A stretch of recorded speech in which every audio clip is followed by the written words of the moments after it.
there are three nations that I really enjoy playing in Victoria 3: Prussia, France, and the United States. I've enjoyed playing them the most in Victoria 2. I enjoy playing them also very much so in Victoria 3. It largely has to do with their historical context and how they fit in with things and how they don't have to be like England, which has already got a million things to deal with it all at once. They get to grow some. They get to set their own path and then beat up the English. But with the Sphere of Influence DLC, Prussia, France, and the United States got something that made them, I think, even better. Now, before Sphere of Influence, you could form a customs union. It was a diplomatic play that you could make with another country, and they would accept it, and then you would be locked into a customs league and share markets.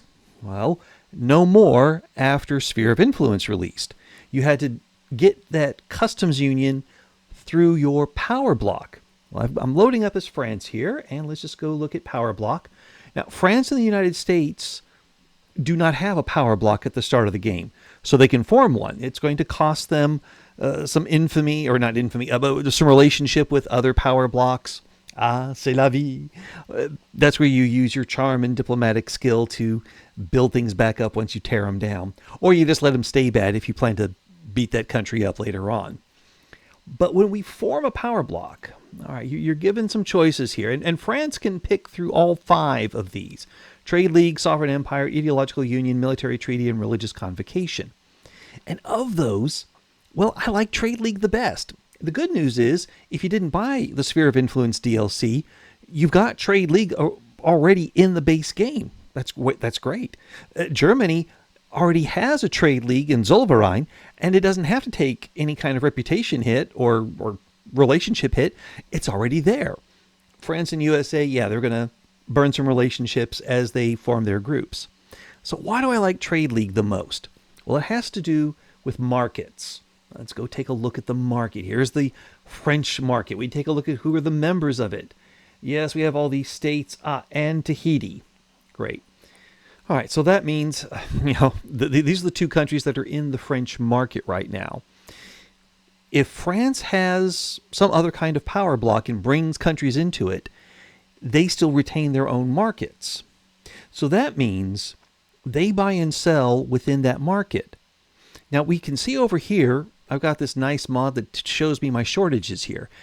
Like right now, I'm short on fish. I need 212 more fish for me to meet this area here. Well, I could purchase fish outside of other markets or make more fish within my market.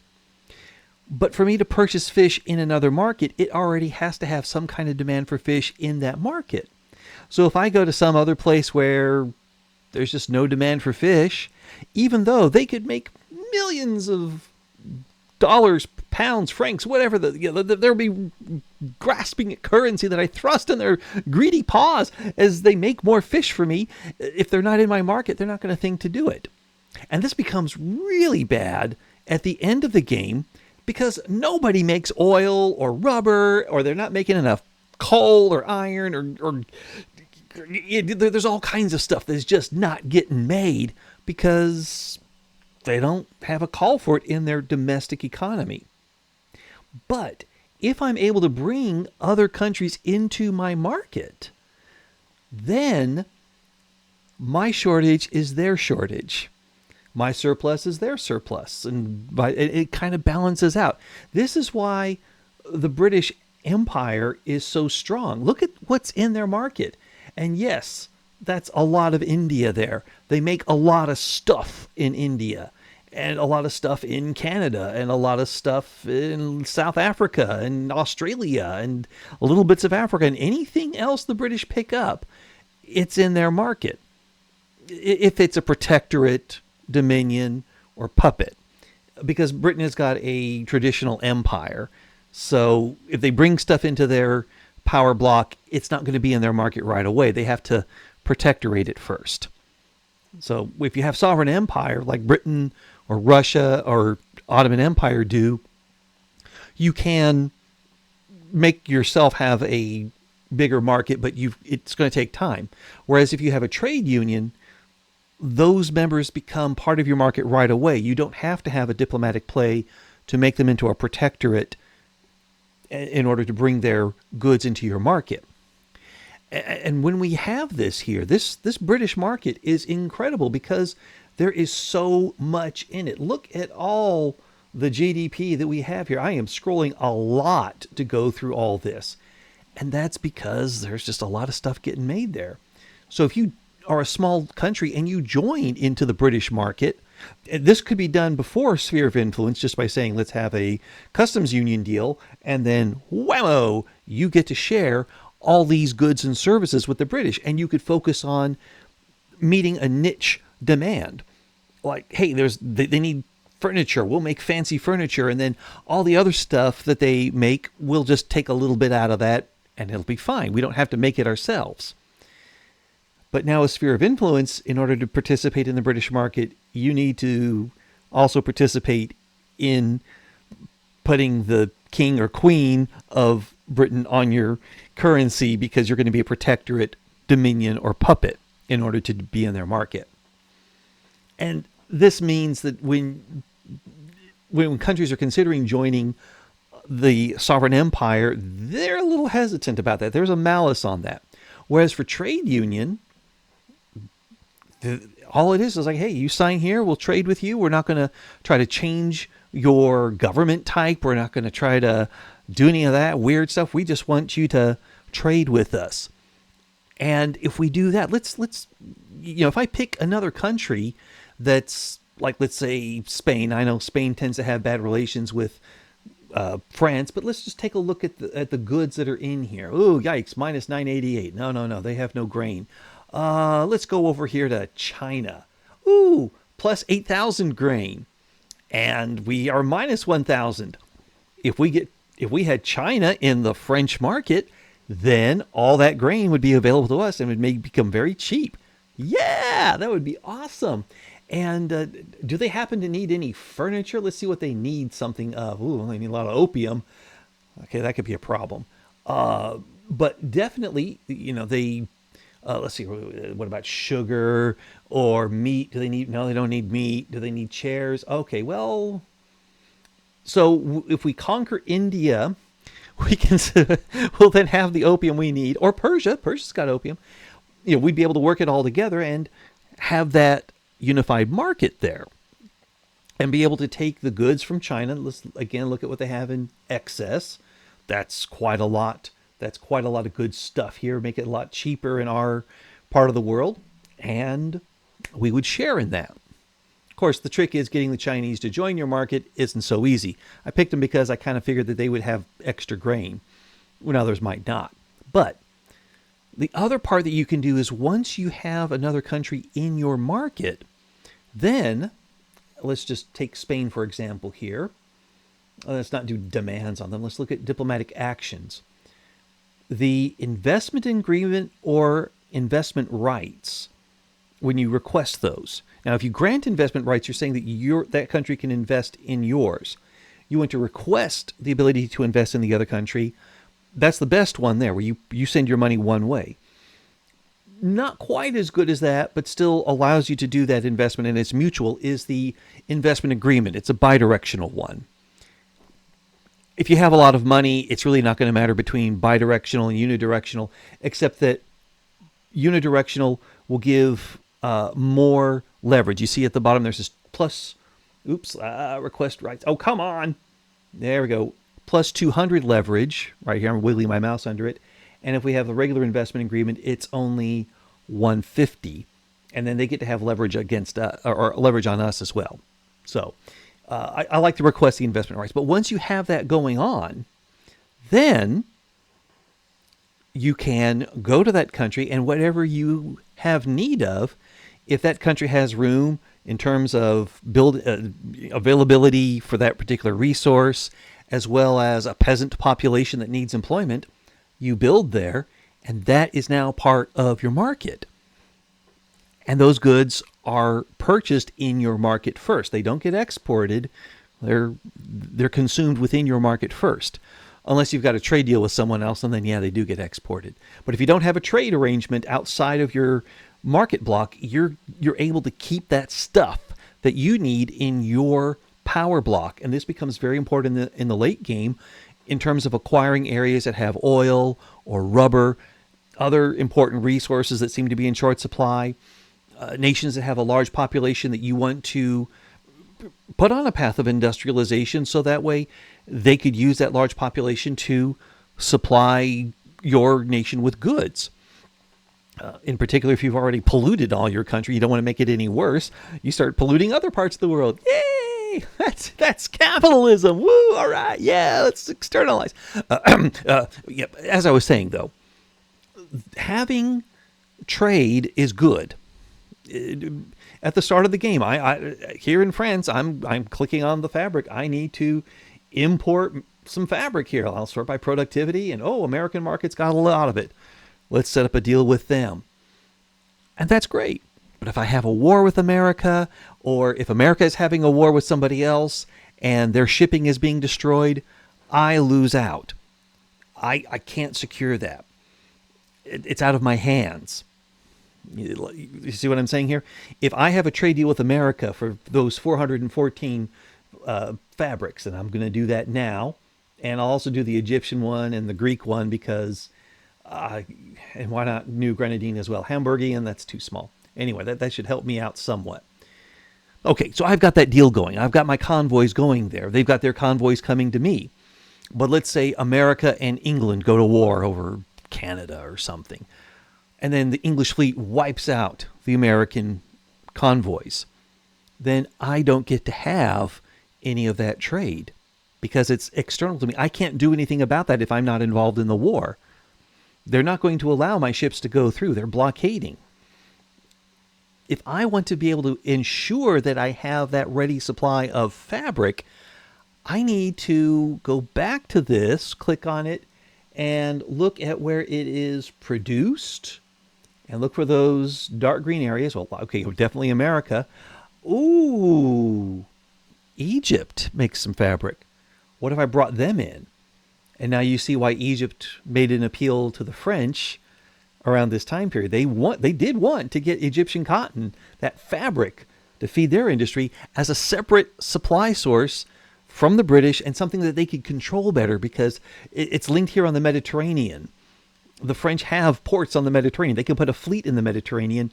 And as long as they stay out of war, and if they can keep the Egyptians sort of corralled because they're not a big power, keep them out of wars, trade is not disrupted. And if we do have a war, then just build a bigger fleet to protect our merchant commerce so we don't lose out on trade and then rip out the other guy's trade. But yeah, Egypt looks like a good place. Where else do they make a lot of fabric? Wow, India. Okay, remind me, if we ever have a war with England, take some of their India. China's got loads of fabric. Hey, if I could. Now, this is their production. If we look at potentials, we see, wow, even more potential here in China. They could make way more there. Same thing in Brazil, and Texas is independent. What if we took over Texas or Mexico? This part of Africa could do some things. You get ideas of here's where I could go to expand in the world to bring other nations into our trade group, either by conquering, and that's for the sovereign empires to make them a protectorate. And to be sure, a sovereign empire, they could bring them into the... let me show you here. Because anyone you make a protectorate, dominion, or puppet out of will become part of your market. But if we look at the sovereign empire, that first check there says, can subjugate power block member. So a sovereign empire could bring in a member, it's not subjugated, and then after a certain number of years, say, we're going to tell you now it's time to be a protectorate. Then they're in. So they get to do that without having it be a consequence of war, or having it be some kind of concession being made for you to be involved in that war. And we see that with Great Britain, Russia, and the Ottomans. The Metternich system is an ideological union, allows you to force a regime change. I mean, I think that's good for role-playing. If you want to pass a lot of laws, creative legislature it's really fun. I'm not going to lie there. And ideological truth can help you avoid revolutions and stuff, but I don't know. I'm underwhelmed with them. Maybe there's something I'm missing because I really like the Trade League, the military pact, and let's take a look at those there. Yeah, here we go. The military treaty. If you really do want to conquer the world, go with aggressive coordination that allows you to bring in all your allies every time you attack somebody. Just bring the whole party in. Get a bunch of allies. Go, go, go, go, go. Conquer someone, make them a protectorate. Now they're in your group. Rinse, repeat, rinse, repeat. I don't know. I'm not crazy about that. Yes, it improves the training rate and gives you more prestige. And you get an extra war goal. Okay. And then religious convocation allows you to impose state religion. Again, this is something that's more role-playing than what I see as an actual realistic sort of thing to do. To me, Trade League is the best because everyone that's in your power block is part of your market. That's the best thing there. It's got the little check right there at the bottom of power blocks. It says Customs Union. Yeah. Now, if you want to get a customs union automatically with some other power block, let's click on Sovereign Empire, for example, and click on Add Principal. And we have all these other principal groups. Well, one that is not available to Trade League is Market Unification. And if you get it all the way to level 3, then Customs Union becomes a possibility. So you could have your Sovereign Empire, your military treaty, your religious group, your ideological union, and if you research market unification all the way, then you've got that as your trade group there. You'll get it without having to protectorate everybody. But you also have to use one of these slots here as well. You only get the 4 principles here, and you're already using one of these to do one of your other businesses there. And again, I mean, although the Trade League one isn't, I'm not as crazy about external trade or internal trade as I am about it, because some of these do look really good. But overall, if I already have, say, external trade, which I think is the better of the two between external and internal trade on the Trade League, and go with food standardization, which reduces mortality and improves agricultural output and gives me a +1 standard of living, just a flat boost. That's a great one to have. Then freedom of movement just jacks up my migration attraction. I like having people come to my country because I need people to do work in my country. I've got jobs. I want people to come in and do jobs. I don't want to conquer the world. I want to buy the world.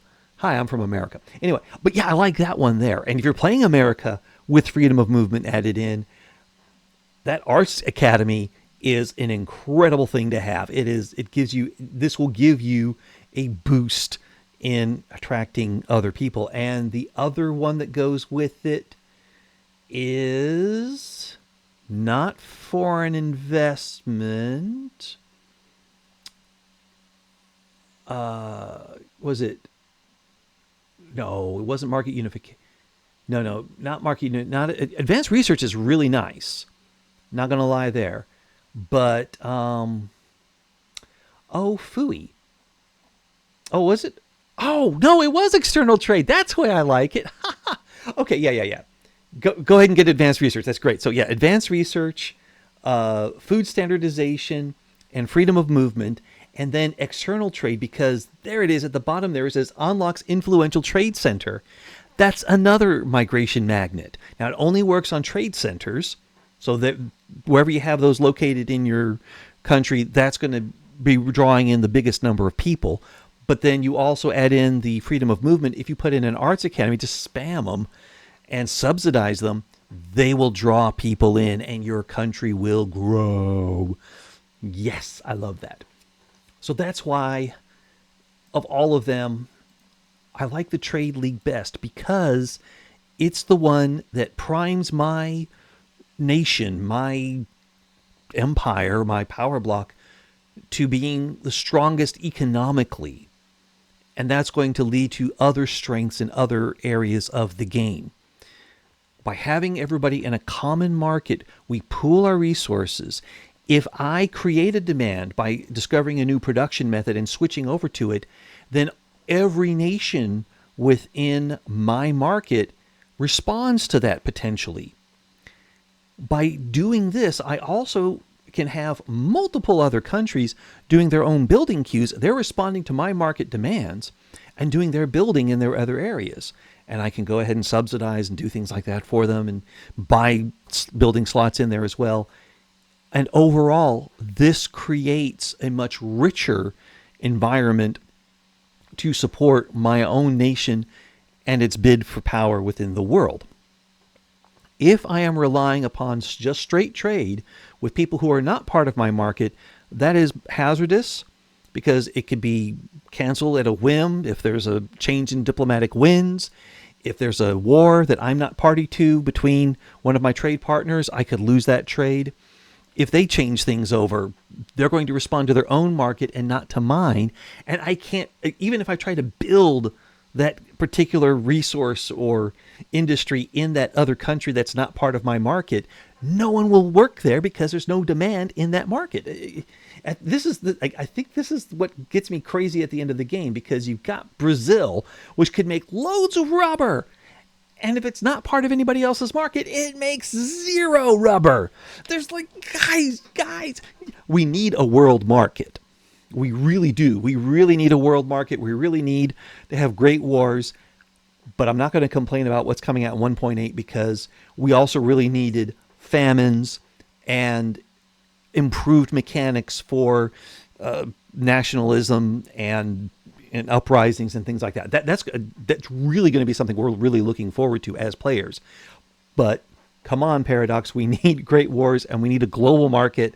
So that way, if you are Brazil and you are independent and Europe is screaming for rubber, you could make it and sell it and do just fine. And yes, people are going to say, well, if you're a player, you could do it. But I'm not always playing Brazil because I like to play France, United States, and Prussia a lot. And I would like it if the AI in Brazil would make rubber so I could buy it. Of course, I've also done other things where I just put it on observer mode, let it run for 6 hours, and then I find out like around 1920, nobody's making nothing because they're all in their own little market. Don't get me started. So, but if you really want to succeed well, you've got to unlock the best trade environment you can get. And to do that, set up a trade league. Bring other nations into your trade league. Great powers will be happy to join in, or some countries will start off as medium powers and then they become great powers within your league. That'll add to your prestige. But you bring them in, and then your market demand is their market demand. Your market supply is their market supply, and vice versa. And you have a much better way of pooling your resources and sharing them and coordinating them and controlling them. Because if you do exercise some kind of diplomatic oversight on them, you are able to make sure that they don't get into wars, or if they do get into a war, that you are involved in that war, just to make sure nobody else gets there. Hope this helps you out. I hope it gets you excited about trading and getting some play time with Victoria 3. The 1.8 comes out on the 21st. I might as well just start a game and just, mess around with what I got, and then after 21st comes out, I'll wait a few days, have all the mods settle out, and then start another run. What will I do? I don't know, but I'll have fun. That's for darn sure. Because this is a really good game, and it's getting better all the time. I hope you have a fun one. I hope you keep me in your hopes and prayers and dreams, and that you print off my picture and put it under your pillow at night. And well, okay, a like, comment, and subscribe would be nice, though. You don't have to do all that other stuff. A like, comment, and subscribe would be nice. Boost the algo. Hey, wah. If you like the explanation, let YouTube know, so that way it'll recommend this to other people who are of like mind.